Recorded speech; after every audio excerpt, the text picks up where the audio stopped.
जय जय श्री राधे। श्री वृंदावन बिहारी लाल की जय हो। सभी वैष्णवन को सादर सप्रेम हार्दिक जय Shri Krishna.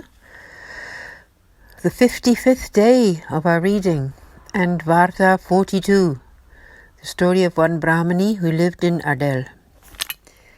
In the eternal Leela, this lady is the Sakhi of Sri Vishakaji named Shashikala. She was born into a Brahmin family in Adel. She was only 9 when her parents married her off to a Brahmin boy, also from Adel. He was a sick boy. When she reached the age of 45, her husband died because of the illness. Thus she never had worldly joy, and when she was thus left all alone, it came to her mind to become Sri Acharyaji's disciple. She went to him and bowing low asked to be initiated. I have spent my whole life serving my worldly husband. Now he is dead and I would like to take your shelter. Saying this, she began to cry. Sri Acharyaji felt sorry for her and told her to go bathe in Sri Mataji, and when she had, he sat her down in front of Sri Navneet Priyji and initiated her with the Lord's name and Brahma Sambandh, telling her to serve the Lord from now on. Thus her life would be fulfilled. The Brahmini requested Sri Acharyaji to give her some service. Sri Acharyaji said that he would indeed bless her in this way. But the next day, he asked her to stay with him for the rest of the day, and he gave her some prasad. She stayed the day, and the night and the next morning, when she had finished her ablutions, she bathed. At that very time, one Brahmin came there after being in the south. He told Sri Acharyaji that he now wished to go to Varanasi and become a renunciate, and so he wanted to give Sri Acharyaji one Srimad Bhagavatam and one Swarupa of child Krishna. Sri Acharyaji kept those items. Part 1. Sri Acharyaji bathed the Swarupa in the 5 nectars and gave him to the Brahmini lady to serve. He named the Swarupa Sri Balakrishna Lalji. She bowed to Sri Acharyaji and took her leave. She took the Lord home and began to serve him. Sri Thakurji very soon let her experience him directly. That lady was of very innocent character and also very poor.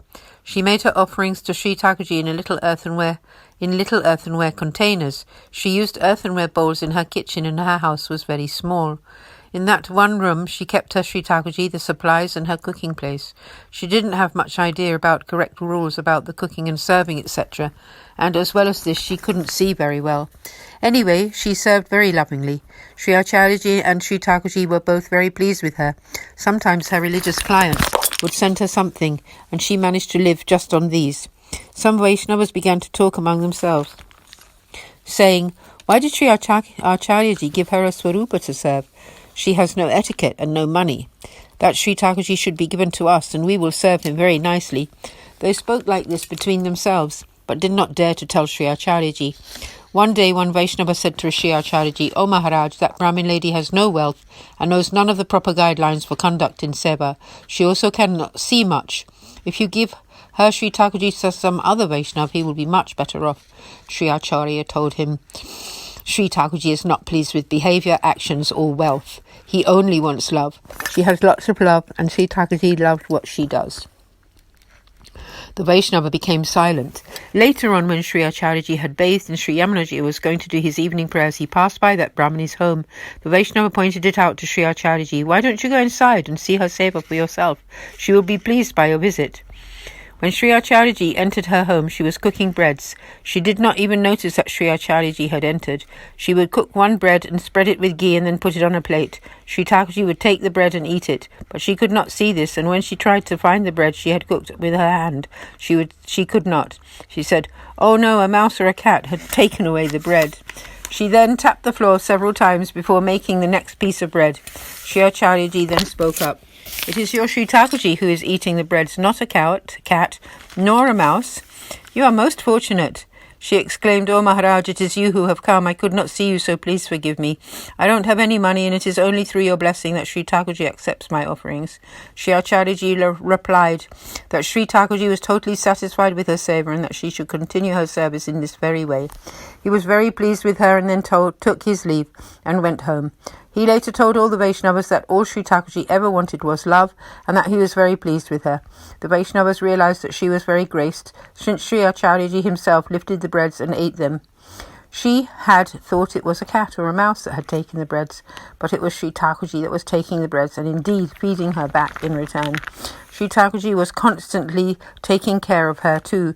She was, however, so innocent and simple that Sri Thakurji was captivated by her love, and he would pick up the breads as she cooked them before she even offered them to him. She was a recipient of great grace from Sri Acharyaji. Bhav Prakash, here we learn that Sri Thakurji likes people with an innocent nature, not those who are too clever. He is captivated by her type of love. Thus concludes Varta 42, the story of the Brahmini lady from Adel, although there is really no end to her story. Varta 43, continuing, the story of one Kshatriya lady from Prayag, Bhav Prakash. Sri Gokulnathji did not reveal every Vaishnava's name. Sometimes their parents gave them inappropriate names, and these are not told in the Varta. In the eternal Leela, this Kshatrani is Sri Swamiji's Sakhi named Neela. She was born into a very wealthy Kshatriya family in Prayag. Her father had no respect for anyone. He married her off to another Kshatriya family in Prayag, which was a poor family. One day the daughter's family called their sons-in-law over and he was 2 hours late. Called their son-in-law over and he was 2 hours late. Because they were very proud, they took their meals before he arrived. They also ordered their daughter to eat. She said that since they had invited him over, she would only eat when he had had his meal. The father said, "And if he doesn't come, are we to sit here hungry? You may eat or not eat, but you should serve us all with our meal." She again refused to eat without her husband. Her mother and father were enraged and picked up the food and threw it around. Then the son-in-law arrived. No one would speak to him. The daughter said, "It would not now be correct for us to eat here." She told him what had happened. He said that if she promised to never want to return, then he would take her to his home, and they should live there. She asked him to take her with him. "I will never speak to them again for as long as I shall live," she said. They went home, cooked and ate. The girl's mother then schemed, "I don't care if my daughter becomes a widow, but I shall definitely now kill that boy." She paid 2 men to do the job. One day, as he and his parents were going to the river to bathe for Makara Sankranti, they killed all 3 of them. They did not kill the Kshatriya's daughter. When the local ruler heard all of this, he had their house looted and set fire to it. Everyone died in the fire except that Kshatriya girl. She was now entirely alone. She spun thread to survive. One day she went to Sri Yamunaji river to bathe on a day in the month of Kartik, very early in the morning at an auspicious time. She sat down to bathe, changed her clothes and was filling her pot with water when a small Swarupa of the child Krishna entered that pot. The Kshatriya lady did not realize. When she had bathed, filled the pot with water and taken it home to water her Tulsiji plants, the Sri Thakurji fell out of the pot and sat next to the Tulsi plant. When she became aware of this, the Kshatrani was surprised and exclaimed, "Oh, little Krishna, what is your wish?" Thinking like this, she stayed sitting near her Tulsiji plant and forgot everything else. She didn't know whom to ask, as she was alone in the house, and she forgot all about cooking and other tasks. She kept taking the Sri Thakurji in her hand and then putting him back in the Tulsijis. Half the night passed in such a dilemma. Then Sri Thakurji spoke up. "Why so much thinking? In the morning, take me to Sri Acharyaji and become initiated by him. Afterwards, just serve me. I came out of Sri Yamunaji in your water pot in order to bless you." The Kshatrani spent the rest of the night fasting but blissful next to the Tulsiji plant, and the next morning took the Sri Thakurji to Sri Acharyaji in Adel. She bowed low to him and told him the whole story.